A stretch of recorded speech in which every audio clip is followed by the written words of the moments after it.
Olá, caros alunos. Iniciemos mais uma aula de História. Na aula anterior, nós falávamos sobre o processo de ruralização da Europa, que culminou com a queda do Império Romano. Como é que se deu isso? A gente viu que o Império Romano começou a viver uma crise econômica muito grande. As pessoas começaram a não encontrar trabalho nas cidades, estavam tendo dificuldade de sobreviver.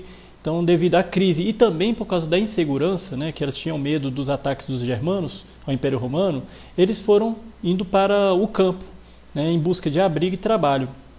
E as cidades foram se esvaziando. No campo, os pobres passaram a trabalhar para grandes proprietários, estabelecendo um regime de colonato. O que é colonato? A pessoa trabalhava na terra de um grande latifundiário, por exemplo, e pegava parte da colheita e dava para esse proprietário da terra.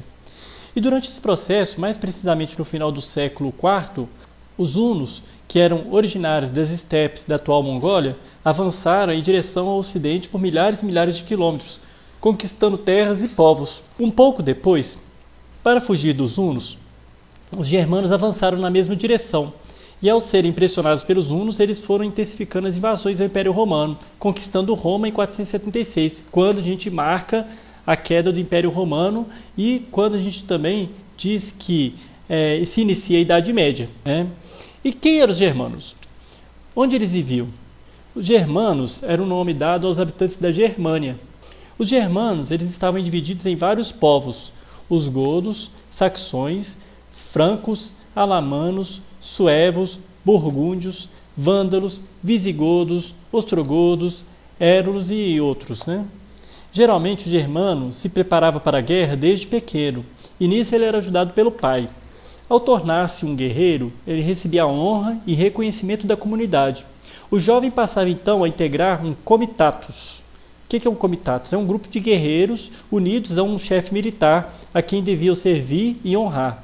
O chefe devia ser servido e honrado, pois era o elemento-chave da comunidade guerreira.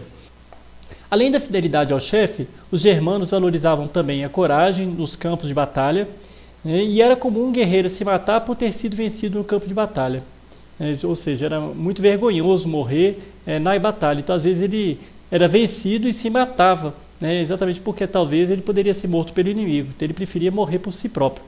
Com o aumento das guerras contra os romanos, os chefes dos comitatos foram ganhando riqueza e poder, e alguns deles tornaram-se reis. Os germanos não tinham bem uma lei escrita. As leis, bem como toda a cultura germânica, eram transmitidas oralmente. O direito germânico era, portanto, consuetudinário, ou seja, se baseava nos costumes. Cada comunidade tinha leis e costumes próprios. Entre alguns povos germânicos, se alguém fosse acusado de um crime, podia provar sua inocência por meio de um duelo de espadas. Se vencesse, ele era considerado inocente, pois a vitória era um sinal de que os deuses estavam com ele. A gente vê muito isso naquele seriado famoso Game of Thrones. Os povos germânicos criaram uma mitologia tão fascinante quanto a dos gregos. Seus deuses também possuíam características humanas. Odin era o rei e também mais misterioso dos deuses. Contam que, para obter uma grande sabedoria, sacrificou ele próprio um de seus olhos. Odin conta com a ajuda de 2 corvos, seus fiéis mensageiros, Ujin, o pensamento, e Munin, a memória. Os 2 contam-lhe tudo o que acontece no mundo. Odin era também o deus da guerra. Durante as batalhas, costumava ajudar seus seguidores. Seu nome original germânico era Otan. Os bretões o chamavam de Wedan, daí o nome de quarta-feira em inglês. Thor era filho de Odin, ao contrário de seu pai, era um deus generoso, ingênuo, era o deus do trovão, das tempestades. Sua principal arma era um grande martelo de pedra, chamado de Mjolnir. Pela sua boa índole, Thor era amado e querido por todos. Quinta-feira, em inglês, é uma homenagem a ele, significa o dia de Thor. Fria era a belíssima deusa da fertilidade. Acreditava-se que, graças a ela, as plantações cresciam e as mulheres engravidavam. Então, sexta-feira é uma homenagem a essa deusa. Os germanos entraram no Império Romano por meio de migrações e invasões. Muitos entraram como soldados para servir no exército romano, outros como lavradores para trabalhar nas terras dos romanos e outros ainda como comerciantes. Houve também casamentos entre pessoas desses povos. Até o final do século IV, nas fronteiras do Império Romano, germanos e romanos ora entravam em conflito, ora conviviam em paz. A partir do século IV, porém, a violência passou a predominar na relação entre eles. Atraídos pelas riquezas romanas e fugindo dos ataques dos hunos, os germanos se lançaram sobre o Império Romano, como a gente já viu, e conquistaram grande parte do seu território. Nas terras conquistadas no Império Romano, os germanos estabeleceram vários domínios, também chamados de reinos. Os visigodos dominaram a Espanha, os vândalos o norte da África, os ostrogodos a Península Itálica, os ângulos, os saxões e os jutos a Britânia, e assim por diante. Como os povos germanos viviam em constantes conflitos entre si, a maioria desses reinos durou relativamente pouco tempo. Os francos, porém, se diferenciavam dos demais povos germanos por constituir um reino próspero e duradouro. Então agora nós vamos falar especificamente sobre esse povo germano, os francos, que fundaram um reino na Gália. A primeira dinastia franca foi a Merovingia, assim chamada em homenagem a um chefe lendário de nome Meroveu, considerado como o primeiro rei dos francos. Mas foi no reinado de Clovis, possivelmente neto de Meroveu, que a expansão franca ganhou maior impulso. Esse rei estabeleceu a capital do seu reino em Lutécia, cidade que deu origem a Paris, e partiu para a guerra visando a conquista de riquezas que, conforme o costume franco, seriam divididas com seus guerreiros. Depois de vencer outros povos germanos como os burgúndios, os visigodos, Clovis passou a reinar sobre uma região extensa que abrangia terras pertencentes hoje à França e à Alemanha. Além de fazer uso das armas, Clovis ampliou seu poder por meio do matrimônio. Ele se casou com Clotilde, que era uma princesa cristã do rei da Burgúndia, mulher que teve grande influência na sua vida. Casando-se com Clotilde, ele conseguiu diminuir a resistência ao domínio franco.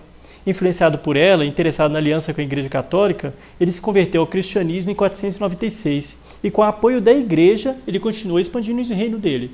Os sucessores de Clovis tiveram pouco cuidado com a administração do reino, se ocuparam principalmente com festas, torneios de esgrima, ficaram conhecidos como reis indolentes. Devido ao desinteresse desses reis, o governo passou às mãos de um alto funcionário, o prefeito do palácio ou o mordomo do palácio. O filho e sucessor de um desses mordomos do palácio, Pipino, o Breve, por que ele era chamado de Pipino Breve? Porque ele era pequeno, ele era uma pessoa pequena. Ele depôs o último rei merovingio por meio de um golpe e se fez aclamar rei. O primeiro da dinastia carolíngia. Primeiro veio a Merovingia, depois a Carolíngia. Então, o Papa vai reconhecer Pipino Breve como rei e, em troca, ele pede que ele defenda a cristandade dos lombardos, povo que se estabelecera na Itália Central e ameaçava assaltar a sede do papado em Roma.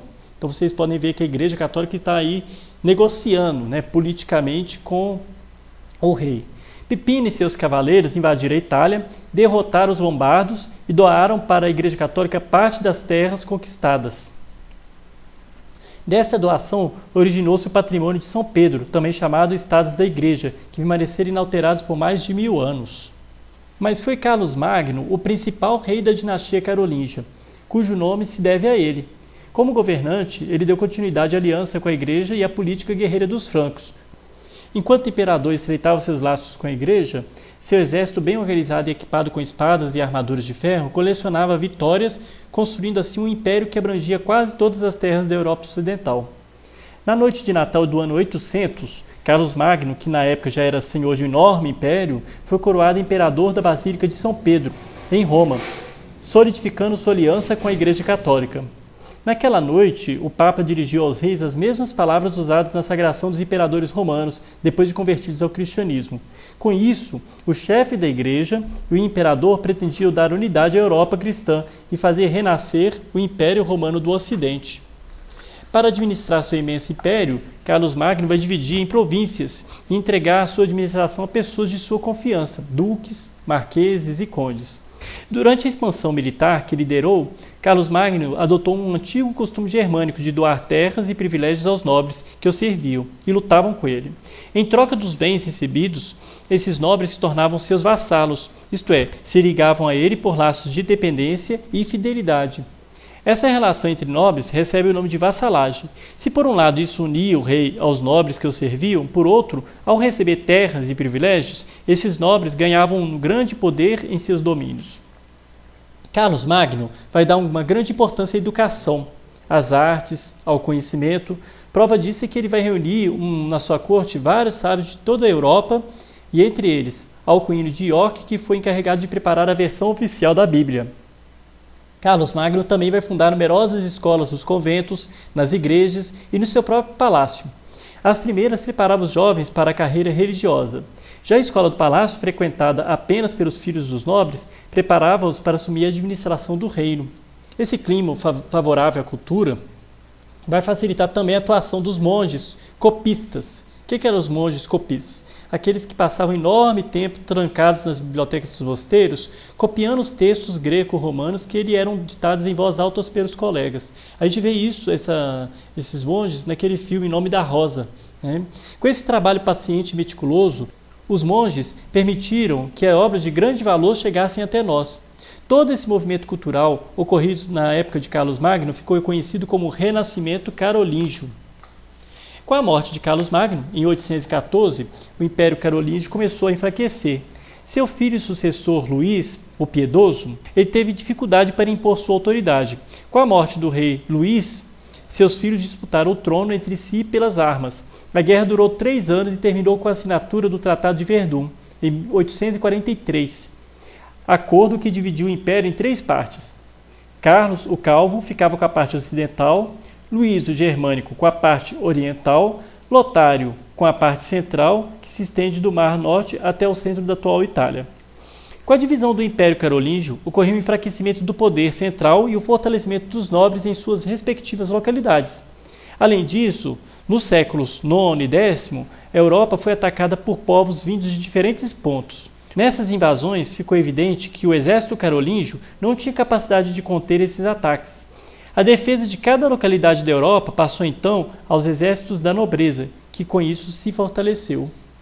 Então, pessoal, por aqui a gente termina a aula de hoje, e nós tentamos dar um foco bem grande a esse povo germânico, né, os francos, né, e na aula que vem nós vamos falar sobre um aspecto que nós falamos nessa aula, né, que é o feudalismo. Nós falávamos sobre vassalagem, na aula que vem nós vamos explicar melhor como é que funcionava esse sistema de vassalagem.